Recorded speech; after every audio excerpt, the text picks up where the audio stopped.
Alright, so before I begin the video, I just want to say that this list that I made is all my opinion, not what anybody else saying. This is just mine. If you got anything to add that I might have missed, just let me know. So without further ado, let's get to it. These are my top 10 saddest moments throughout the entire Hajime no Ippo series. This one might be a little bit controversial, but for number 10, I'm gonna say when Wally lost to Ricardo.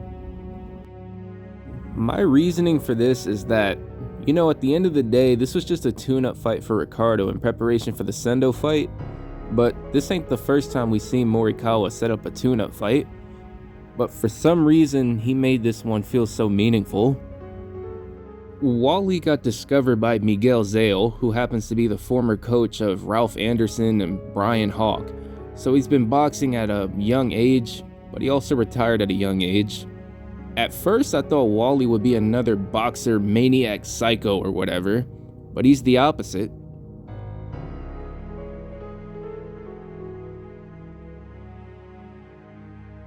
Working with Miguel formed a bond between them. Everything Wally has learned through all his fights led up to the point when he was fighting for the world championship. It even had an effect on Miguel as a coach. The other two fighters, it felt like they were all types of wrong for a coach. Ralph started taking boxing seriously after he got basically pounded on by a punch-drunk Nakota just to rely on cheating. And then Brian only taking boxing seriously to the point where he does enough to stay in shape. He doesn't try enough. Whereas Wally, he continued training. He followed everything Miguel has taught him. This possibly could have been Miguel's first and only respectful boxer he took up. So when the time came, Wally felt obligated to repay Miguel back for the years he's been by his side. And of course to Ippo and Vorg for helping him become better. Had Wally had fought someone else for the title, he could have became a world champion and probably still would have been boxing to this day. All of this to take in, it really takes away from the fact that this was supposed to be Sendo in the ring and not Wally. It makes you actually want to root for Wally for taking the opportunity to attempt to dethrone the featherweight champion and prove how great he is. Next for number 9, I'll say when Itagaki dropped the baton. Remember back in chapter 629, after the time when Hoshi issued a challenge to Ippo and Itagaki stepped in? And then later they met up, and before Ippo defended his title against Take, he passed the baton to Itagaki for when he relinquishes the belt, the same thing that Dante passed to Ippo. Now, reminder, out of Itagaki's own mouth, Ippo broke his confidence, so Itagaki from the ground up rebuilt his confidence through Ippo and his peers. And that was what defeated Imai, his determination to become a true professional boxer. Since then, Itagaki has shown nothing but improvement, and he learned from outside the Kamigawa gym. He learned from Mashiba, from Miyata, and even Imai. After all that, Itagaki started showing signs of his prime, with Hoshi being the first of the new Itagaki. After that, he was starting to show some type of ego. The more he kept fighting, the more and more he kept getting high on himself, and the more he was revealing that maybe he could be better than Ippo. Which there's nothing wrong for the average boxer. You can try to think that you're better than someone, but with Itagaki, it was almost like he was overlooking everybody that he was fighting after the Hoshi fight. But then the day came for Itagaki's Japanese title fight against Imai. I actually thought that Itagaki was going to win the fight, but Imai came with a reckless yet perfect plan to stop Itagaki, giving him a reality check. Before the first bell rung, you could see that Itagaki was filled with confidence that he beat Imai in the Rookie Kings, and he think he was going to do it again for the Japanese title fight. But now that he lost, all that confidence is gone, it's jarred, yet to be released again, and now he's performing even worse than when he made his professional debut. It just goes to show that sometimes you just have to be humble, show some humility. Now for number 8 was when Naomi was ready to retire. Now Michi was just like Ippo when he started. He was bullied, had to transfer schools over and over again. But when he found Ippo, he was inspired to box. So when Naomichi was ready to turn pro, he was at welterweight and he continued to drain himself until he made featherweight. All just to meet Ippo in the ring one day. But he was scared. He was scared that he wouldn't have been able to show Ippo he became strong. Naomichi entered this fight with plans of retirement. After the fight, he wanted Ippo to keep growing and become world champion while he watched from the sidelines. But Ippo spoke his words of encouragement. He wanted Naomichi to keep fighting. And before Naomichi left, he heard that and it lit a spark in him. Just when he was ready to call it quits, his idol was there to lift him up again and tell him to keep getting stronger. And now the only thing is that it's been almost 1,000 chapters since the last time we saw Naomichi. I'm sure that maybe even after all these years, he's still boxing off screen, or maybe training, or anything that's related to boxing. For number 7 is probably when Sendo lost to Ippo in the rematch. The people of Osaka has been with Sendo since day one. His past says it all what kind of person that Sendo is. But since he became pro, he's been thriving, he's been winning. And that was all ever since that he tasted his first defeat in the first Ippo fight. The first time he tasted defeat, he was training even harder than he could so that he could avenge his loss. The second time he believes he lost is when he fought Vorg. For claiming the Japanese title, it really didn't feel like much to him. So that's why he called Ippo out again for a rematch while he was holding the belt. Now, had Sendo beat Ippo, I guarantee he would have called out Vorg next to get that rematch in, and then after that he would have went on with himself. But since it didn't go that way, he felt he let all of his fans down again. But that's not how they felt. Even though Sendo lost, his fans kept cheering him for inside and outside. Since Sendo is a genuinely cool dude to be around, he'll help you out. He even helped the kids that wanted the video games after the first Ippo fight. Even after the Ricardo fight, his fans will still be there with him. It just goes to show that whatever Sendo does inside that ring, his fans will be there. He can retire even after the Ricardo fight. His fans will still be there. For number 6, I'll say Kimura's loss to Mashiba. The first time the fight got announced, I was like, there's no way Kimura would beat Mashiba. And I kept watching, seeing how everything was unfolding, watching him struggle day in and day out during fight camp, training with Miyata, self-doubt. It's got to the point where he was gonna call it quits had he lost. Then when fight night came, his nerves were through the roof, but he was able to compose himself and put everything he learned into the fight. As the fight continued, you can see the fear in Mashiba's eyes. Of course, Mashiba won the fight, but he felt that he lost. Kimura's hopes were high during the match, but afterwards it felt like his dreams were shattered. But it's even more sad as after the fight, you see Kimura's whole dilemma that he's having. Kimura regrets how the fight went out. Those 3 centimeters that he couldn't reach, it's what shattered his dreams. But then let's say that he did reach those 3 centimeters and he won the fight. Then what? If he still had the belt way later, he would have eventually had gas issues. And then what? Is the motivation still there from when he fought for the belt that he would have had to make a hard decision to move up in weight? Or would Aoki still be on his mind and wouldn't want to try to get in his way?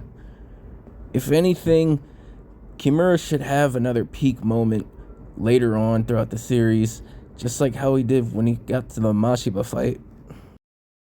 At number 5 is Miyata's tragic backstory. Remember back when Ippo and Miyata had a chat after their first sparring session, and Miyata talked about how he admired his dad and picked up his style? Well, that was only half the story. Miyata's dad defended his OPBF title one time against Randy Boy Jr.'s dad, and he ended up losing. The loss was shocking for Miyata. He was always smiling, always watching him from ringside. But then when the fight happened, he ended up getting hospitalized, and Miyata was the only one who visited him in the hospital. And then later his dad retired from boxing, but Miyata felt inspired to start. Of course his dad was against it. He even hit Miyata for even bringing it up, but Miyata was a quick learner. He learned his style at a young age, and then eventually his dad agreed to help him with boxing. It's admirable that his dad was the inspiration, but he did warn him about copying his style and to make up his own style, which I believe Miyata has found out of recent times. It's only whether or not he'll commit to it. And then Ippo being the other inspiration as to why Miyata boxes, he's gone. And Miyata has almost nothing left to box for. He's found his ideal style through a sparring match with Ricardo.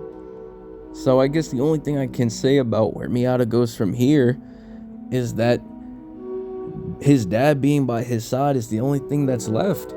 Because now that Ippo's gone, he's really only wasting his years of talent left, all based off of one man. Number 4 was when Dante retired for the first time. The way Takamura described him when Ippo first met Dante, you would think this guy was one of the greatest boxers to ever exist. Of course, the reason why he isn't the greatest boxer is because one man that stood in front of him, Ricardo Martinez. When they fought, it was like Dante was an amateur compared to Ricardo. So Dante lost the fight. It happens.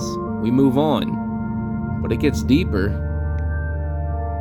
Dante's wife was pregnant while he was training. While in the hospital, she fell and the baby was lost. The level of heartbreak it was for Dante. Having to retire was a hard decision. All the work you put into something, and then you hear something like that afterwards. Who wouldn't be in the right mindset? It was really hard for Dante to go through retirement. It wasn't just boxing that he was only thinking about.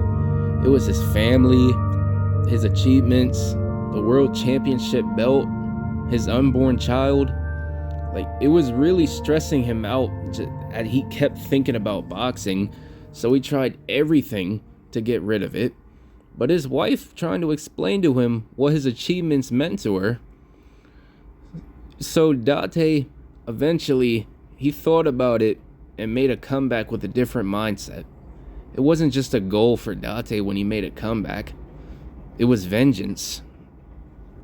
And then Dante coming back better than ever, working his way back up in the world rankings, all just to retire once again by the same man that retired him in the first place. It's just what happens when people fight Ricardo. They all end up retiring eventually. Number 3 is Vorg's retirement from boxing. The reason Vorg came to Japan was to make as much money as possible to help his sick mother. He showed great promise when he first came and issued a challenge to Dante, but first he had to get through Ippo. But while he was boxing, his coach shared a weakness that Vorg had. It was his kindness. He didn't want anyone to suffer in exchange for his mother, and that was something that worked against him. The Ippo fight happened and Vorg lost not only the fight, but his chance to challenge Dante. But he felt that he had one more chance just to claim that title. Then the Sendo fight for the Japanese title, and pretty much everyone saying that Vorg should have won. It was a good fight, but the wrong guy got the decision. In Vorg's eyes, it was all over. Vorg having 2 back-to-back losses and had retired and went back to Russia. The one motivation that Vorg had to box, he had lost. He failed to save his mother. After that, he had a comeback years later. It was like a coming-of-age moment for Vorg. Despite his reason for getting into boxing, he shared his love for it, and he's found his reason to be happy again. The first time entering that ring, it was filled with such sadness. But now the second time, he has his hopes high, he's smiling, looking back at everything he went through, and he wants to keep moving forward. Forward to the point where he finally became a world champion. And number 2, I'll say Ippo's retirement. Ippo is someone I was all for to see rise in the ring he showed. He showed true determination since day one. He learned the hardships of the ring, the beauty of it, and the dangers of it, but it didn't stop him from wanting to find out the answer to one question that he's been asking for a very long time. How does it feel to be so strong? He's had so much trust in his coach that no matter what the challenge is, he'll continue to fight through it and with so much prevail. But when he kept winning, it was getting to him, sort of. Winning has made him develop some kind of ego. Not like arrogantly, I mean like he was still keeping his trust in his coach, providing everything he learned into the fights, and they would get backlash, especially when he discovered the Dempsey role. And the more he kept winning, the more he kept trying to feel like maybe that he can almost do anything in the ring. Even after the Alfredo fight, when he was breaking down, kept trying to deny reality that he's still fine, he still wanted to box, but eventually, if he would have kept going, he would have got some permanent damage. His love for boxing almost made him some kind of maniac. In a way, it's kind of relatable to boxers. When they retire, they still think about it. They wish they could have just one more fight. And this same thing is happening with Ippo. He wants to come back. He knows he wants to come back. But something is holding him back. The question is it his mom? Is it Kumi? Is it the danger he put himself in? The only thing I hope is that he actually puts in some serious thought into making that return. Otherwise, it's all just gonna end up going to waste. And lastly, for number 1 is Mashiba's loss to Marcus. This whole entire character arc for Mashiba felt like a roller coaster of emotions for readers. He started off as the series' very first villain, who had a justifiable reason, and that reason gave him the mindset to win by any means possible, even if that meant fighting dirty if it gets too hard. We saw that with the Miyata fight. And then the Ippo fight. Mashiba lost, and then he's been going through some kind of change. Little by little, you can see the change not only in his boxing game, but as a person. He stopped fouling, he worked on his craft, he's abandoned his thought process of trusting no one as little as it goes, and most importantly, he sees how Kumi gets towards the one guy he claims to hate the most. Carrying all of that into the world title fight, it was going to settle everything that he had held inside for so long. He opened up, he accepted everyone around him, and he listened to his sister's true feelings. And on top of all that, he had a smile on his face.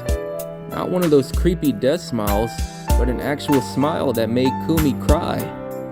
At the end of the day, it was Ippo that started this whole trend of changes in his heart.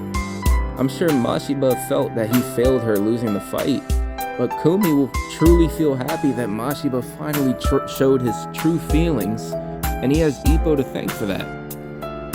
And I'm sure that once Mashiba is out of the hospital, he feels good, he's back, Kumi will want to thank Ippo. She truly does feel happy that Ippo made Mashiba go through all these changes, and that she truly does care for both of them.